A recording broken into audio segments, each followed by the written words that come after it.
নমস্কার, কেমন আছেন সবাই? আশা করি সবাই খুব ভালো আছেন, সুস্থ আছেন। বর্ষার নতুন একটি ব্লগে আপনাদের সবাইকে স্বাগত জানালাম। প্রথমেই ছোটদের অনেক ভালোবাসা, বড়দের প্রণাম জানিয়ে আজকে এই ব্লগটা আমি স্টার্ট করেছি। রাত 3টে থেকে 5টা অবধি বৃষ্টি হয়েছে কাল রাতে, তাই ওয়েদারটা খুব ঠান্ডা আর রোদ উজ্জ্বল, খুব সুন্দর একটা ঠান্ডা ঠান্ডা ওয়েদার। এখন বাজে 7:30-8টার মতো। তো আমি বাইরে এসে দেখছি হালকা হালকা রোদ উঠেছে, যেহেতু কাল রাত্রে বৃষ্টি হয়েছিল। দেখুন বন্ধুরা, আমার বাবু ব্রাশ নিয়ে চলে এসেছে ব্রাশ করতে। সকালে উঠে একটু ব্রাশ নিয়ে একটু এদিক ওদিক করে, কিন্তু দাঁত মাজতে এখনও শেখেনি।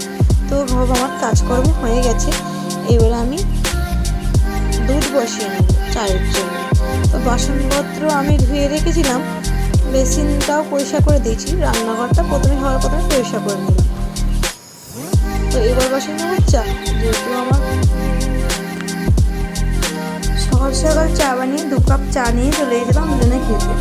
তো চা খাওয়া হয়ে গেছিলো, তাই প্লেটটাকে রাখতে যেতাম বেশি। ঘরটাও পরিষ্কার করে নিয়েছি, বিছানাপত্র সবই পরিষ্কার করে নিয়েছি। এবার গোছানো তাকটা গোছানোর পালা। এই তাকটা বড্ড নোংরা হয়েছিল, তাই কী করলাম, দাঁড়িয়ে তাকটাও গুছিয়ে নিলাম। তো বাবু এখন খেলছে নিচে, তো ওই জন্য বাবুকে দেখাইনি। তো আমার তাকটা গোছানো হয়ে গেছে। এবার বাবুর জন্য একটু সুজি বানিয়ে নেবো। বাবু যেহেতু সুজি খায় সকালবেলায়, ওই সুজিটাই আমি বেশিরভাগ দিই। সুজি নাহলে সাবু, সকালবেলা উঠে আমি ওটাই দুধ বিস্কুট সুজি খাবো। তো আমার সুজিটা বানানো হয়ে গেছে। এবার আমি সুজিটা পাটিতে ঢেলে নিলাম। তারপরে একটা থালার ভেতরে জল নিয়ে সুজিটাকে ঠান্ডা করতে দিই। আমি এরকম করে ওকে সুজি খাবো না, যেহেতু ঠান্ডা করতে অনেকটা টাইম লাগে, তাই সুজিটা আমি জল দিয়ে ঠান্ডা করতে দিই। জলে ঠান্ডা করতে দিই, কলটাও বন্ধ করে নিচ্ছি। এবার বাসনপত্রগুলো গুছিয়ে নেব তাড়াতাড়ি।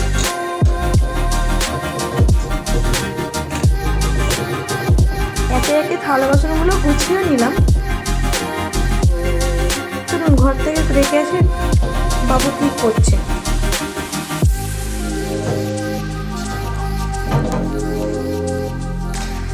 বাবু খেলছিল, তাই আমি আবার চলে এলাম বাসনপত্র গোছাতে।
সুজিটা আমার ঠান্ডা হয়ে গেছে।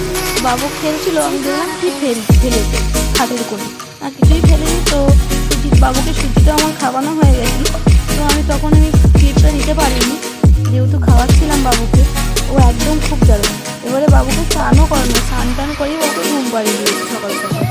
তখন বাজে 10টা-11টা মতন। তো বাবুকে স্নান করিয়ে আমি ঘুম পাড়িয়ে দিয়েছি, তাড়াতাড়ি ঘুম পাড়িয়ে দিয়েছি বাবুকে। না ঘুম পাড়ালে আমি রান্না বান্না কিছুই করতে পারিনি।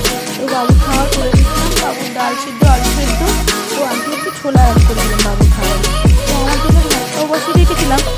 তারপরে ভেন্ডিগুলো ভালো করে ধুয়ে ভেন্ডি ঝাল করবো হবে আমাকে, যেহেতু আমি একা খাই, তারপর অল্প একটু করলেই হয়ে যায়। দেখুন ছোলাগুলো আমি সকালবেলা ভেজেছিলাম, ছোলাগুলো দিয়ে চাট বানিয়ে খাবো। তো বিকেলবেলা সন্ধ্যাবেলা চাট বানিয়ে খাবো। তো এখন বিকেল 5টা মতন বাজে। তো আকাশটা পুরো ঘুম হয়ে রয়েছে, মানে বৃষ্টি আসবে। খুব সুন্দর দেখতেও লাগছে, হাওয়াও খুব সুন্দর দিচ্ছে, ঠান্ডা ঠান্ডা।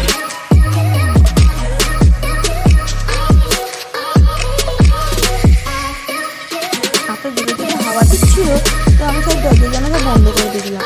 আর কিছুক্ষণ বাজারটা শুনছিলাম, ধূপ ধাপ সব আওয়াজ হচ্ছিল এদিকে। দেখুন বন্ধুরা, চলুন এদিকে বাইরেটা নিয়ে যাই, দেখা যাক না। দেখুন এদিকটা পুরো কালো হয়ে এসেছে, মানে এদিকটা বৃষ্টি শুরু হয়ে গেছে অলরেডি। এখন 6টা মতন বাজে, আমাদের এখানে 6টা মানে 5টা মতনই বাজে মনে হয়, কেন আমাদের এখানে এত তাড়াতাড়ি সন্ধ্যা হয় না। কিন্তু আজকে 6:30টার মধ্যে পুরো অন্ধকার হয়ে গেছিলো, পুরো আকাশ, পুরো ঘর বাড়ি অন্ধকার হয়ে গেছিলো। দেখুন বন্ধুরা, মেঘটা আবার এপাশেও চলে এসেছে, এদিকে বৃষ্টি স্টার্ট হয়ে গেছে। এখন বাজে 6:30টার মতন, পুরো অন্ধকার হয়ে গেছে। আমাদের এখানে 7টার সময় পুরো এরকম দেখায়, এখন 6:30টার মতন বাজে, তো পুরো অন্ধকার হয়ে গেছে। খুব জোরে বৃষ্টিপাত হচ্ছে আমাদের এখানে, তাই অনেক দিন পরে আমাদের এখানে এত ঝমঝমিয়ে বৃষ্টি পড়ছে। তো সত্যির নিঃশ্বাস খেতাম ভালো লাগে। হায়দ্রাবাদে এত গরম পড়েছিল, তো কী বলবো, কুলার চালিয়েও শান্তি নেই, পাখা চালিয়েও শান্তি নেই। তো সন্ধ্যেবেলা হয়ে গেছিলো, আমি পুজোও দিয়ে নিয়েছিলাম, বাইরে মুষলধারে বৃষ্টি চলছিল। দেখিনি আপনাদের কেমন বৃষ্টি হচ্ছে বাইরে, বাইরেটা পুরো অন্ধকার, কিছুই দেখা যাচ্ছে না, নিজে বড় করে বিদ্যুৎ চমকাচ্ছে। চলুন, এত বৃষ্টি হলে বাইরে দাঁড়াতে পারছি না, তো ঘরেই চলে যাই। তো আমি দরজা বন্ধ করে ঘরে চলে আসছি।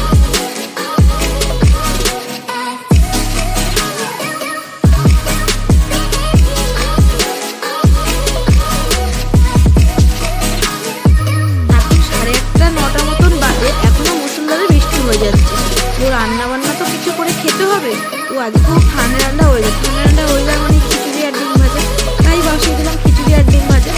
তো প্রথমেই খিচুড়িটাকে, সবজির খিচুড়ি, সব রকম সবজি দিয়ে খিচুড়ি করে দিলাম। আমি অত কিছু করতে পারি না, তো যেটুকুনি পারি আমি আর আমার বর মিলে দুজন মিলে। ও বললো যে খিচুড়ির মধ্যে একটু সোয়াবিন দাও, সোয়াবিন দিয়ে খেতে ভালো লাগে নাকি, তাই সোয়াবিন দিয়ে খিচুড়িটা করলাম। সোয়াবিন আর হচ্ছে কতগুলো সবজি দিয়ে, শুধু খিচুড়ি করলে হবে, তার সাথে তো ডিম ভাজাও লাগবে, তাই দুটো 4টে ডিম ভেজে নিলাম। দেখুন বন্ধুরা, এই পর্যন্ত যদি ভিডিওটা দেখে থাকেন, লাইক শেয়ার সাবস্ক্রাইব করবেন। তো দেখা হচ্ছে পরের ভিডিওতে।